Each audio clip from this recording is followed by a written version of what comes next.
I appreciate your time today, and I'll be brief. My name is John Auslander-Price, and I'm the program coordinator at the Kentucky Youth Career Center. You may or may not have heard that before, but it's actually about a block from here, and it's in the old Bank of Louisville building, if that means anything to you, up on the 7th floor.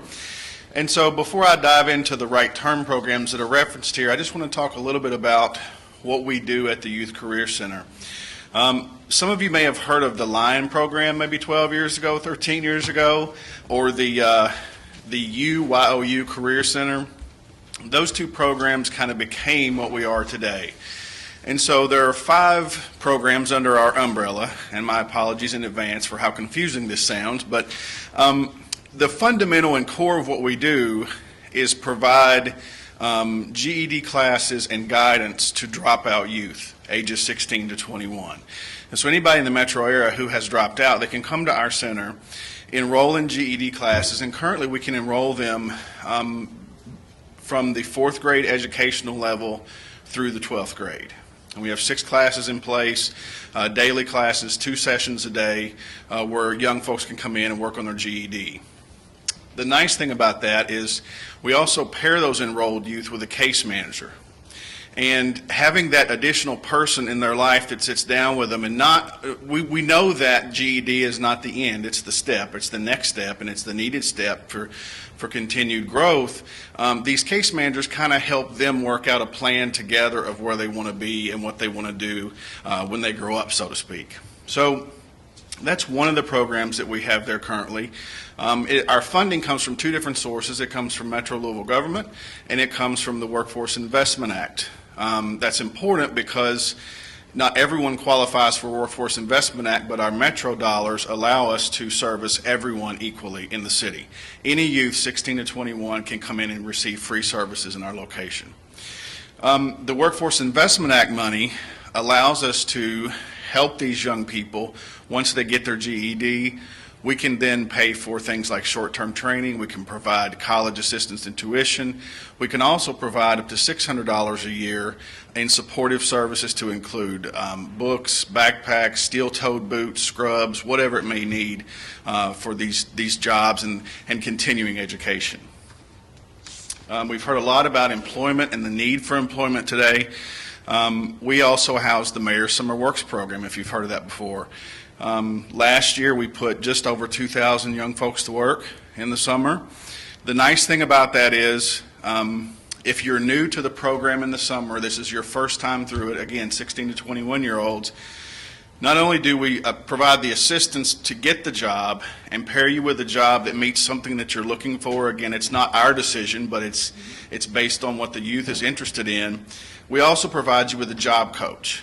Now, if we all think back to that first job that we had and some of the things that we had to learn and go through, it would have been nice to have that advocate there for us, both for the youth and both the person who the supervisor can work with to make sure that it's a good experience for that young person and really builds a strong foundation.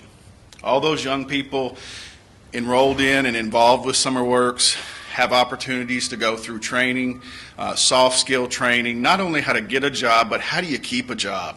How do you respond when the boss tells you to do something that they didn't tell you you were going to be responsible for? All those small things that we know lead to long-term employment, which is one of the problems that we see. We see a lot of people getting jobs, just not a lot of people keeping jobs. So those are kind of the first 3 programs that we do, and we've been doing those for a long time. The work mentioned here is Right Turn, and this is really new work, and this is different work for us. But again, serving the same population, 16 to 21 year olds, but this is in regard to juvenile justice involved youth. To qualify for this program, you have to be involved within the last 12 months in some way in the juvenile justice system. We targeted the 1, 2, 4, and 6 police districts, because again that's where about 80% of the youthful petitions are coming from. If you meet that criteria, live in those zones, inherently you can be a part of Right Turn. It's called Right Turn Simple for a reason. We want to get it back on the right track before we cross that 18-year-old barrier and have adult charges, if you will, because we know that that is lifelong prohibit growth. And so this work, again, very exciting. We've got funding in place to service 500 youth over the next 4.5 years. Right now we have 7 case managers dedicated, a program manager, and a mentor coordinator, which the mentoring piece I'll talk about in just a minute. The youth come in, they go through a program of work that they design. Too often we sit down with a young person and we decide that what they're going to do, we need to listen to them and decide what they need from us and how that they can create and grow their own program, because we know they've got the answers, they just may not know where they are. And so that's really how the work is done with the case manager. And then one of the biggest pieces that we took on that we didn't have to, the grant said we should have 1 mentor for every 4 young people, and we said, not so sure that works. I think the one-to-one relationship is the best. And so what we decided was we were going to put together a one-to-one match. And so if we're going to service 500 young people, then we're going to need 500 mentors. And so if any one of you are in this room are interested, we'd love to talk to you further about that. And what that looks like is it's another caring adult that gets to walk arm in arm with that young person and their case manager. Because we know the more people walking down the street together can go further. The nice thing about our mentor program that's a little bit different than some others is we want those mentors that might have had a blemish a few years ago. Because who better to talk about and help someone that has walked the walk, right? Now, we want everybody. I don't want to be exclusionary in any way, but we are really focusing on those folks. And so from April, that's when we start our enrollment. We've got 85 young people involved already. We've got about 40 mentors that have been trained, and about 30 of them have been paired. With 9,000 petitions through the court and juvenile court per year, there's no shortage of young people, unfortunately, but we do feel good and confident about this work and that it can work.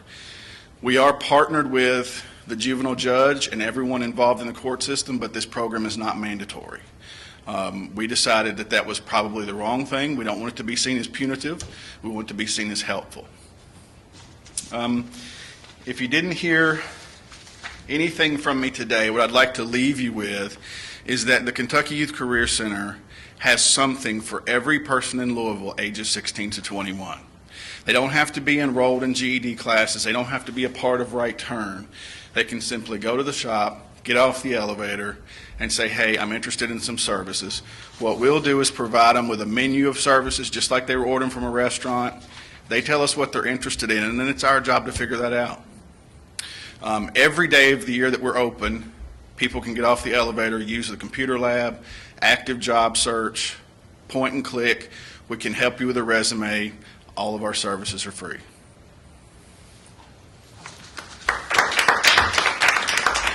Hold on, I got some questions for you if you don't mind. Okay. Before we get to baseball. Ms. Cottrell, just before you said there's a skills gap. Yeah. Is there? Could There you is. explain, I mean, how are we going to solve unemployment if there's a skills gap? So with the Mayor's Summer Works program, for example, one of the things we put in place was a VIP training because the employers said just that. Look, the kids look nice, but are you giving them the skills to be competitive today? And so they helped us design about an hour-and-a-half curriculum that teaches them both the soft skills and the harder skills in some cases, and pairing the job coach. That was a big component because the employers wanted to somebody that they felt like they could communicate with, and then it could be translated to the young person. And so that's how I think we're having gains in those gaps, is just by adding those programs that are driven directly from the employers. Sorry, just a couple more questions, and we'll get to families and children's services. Are most of the people looking for jobs approaching your not the Right Turn, but are they minorities that are coming to them, more than like 15% that are looking for work? Oh, certainly more than 15%, yeah. But, Yeah. okay. I'm sorry, go ahead, please. No. I mean, obviously, everyone in that age bracket is looking for a job, but it is certainly minority at this point, probably closer to the 40% mark. Yes, ma'am. I go to the Judicial Center, where I see a lot of young people as early as 15 years old being indicted as adults. Is this for kids who are before they reach that stage? Absolutely, yes, ma'am. So if they're not eligible, they're indicted as adults. Well, if they've been charged, we can work with them. Okay. It's the conviction that changes things. Right. But yes, we'd love to talk to them. Okay. I'm sorry, just one last question, then we can get to baseball. First of all, you know, we hear a lot, society's not doing enough to help kids, society, you know, the government's not doing enough. But I mean, this is, to me, a really great example how the government, elected officials, and are stepping up and helping by this right turn with the money that's not just talking the talk, but what the money that's invested towards youth, towards 19 to 24, that are mentoring, something that works. I mean, to me, this is a great model of top-down investment in the government. I mean, do you agree, or what do you? Yeah, I think it's clear because of where the funding source is. The funding source is coming from the Department of Labor. So they see it as a necessary need. And then on top of that, I don't think it was mentioned earlier today, Mayor Fisher, as part of the city's budget, has allowed for all of Metro employees to use 2 hours of actual work time during the workday to be a mentor for a young person in the city. That's pretty impressive. There's no other city out there doing that. I mean, that's really putting your money where your mouth is, so to speak, and understanding the importance of mentoring these young folks.